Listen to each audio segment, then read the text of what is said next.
Welcome to Pindar Poetry. We hope you learned something new. You start by opening the exact presentation you will fix. Duplicate the slide to keep a safe copy. Once done, switch to normal view and open the selection pane and the animation pane so you can see layers and triggers. Next, make sure any animated shapes are not grouped, locked, or placed off slide where PowerPoint can't render them. You must also check object order in the selection pane because animation depends on stacking. This saves time before deeper fixes.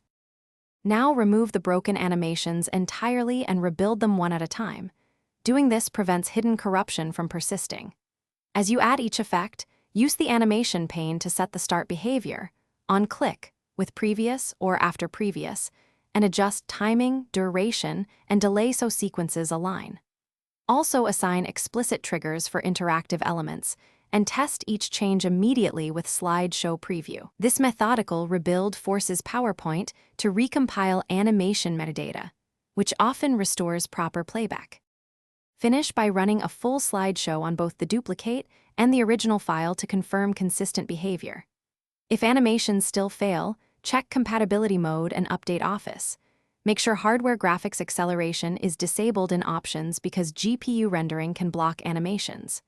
If problems persist, copy slides into a fresh blank presentation, paste as original formatting, and retest.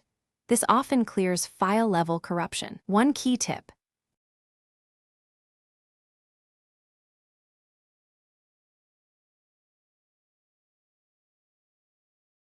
Thanks for watching.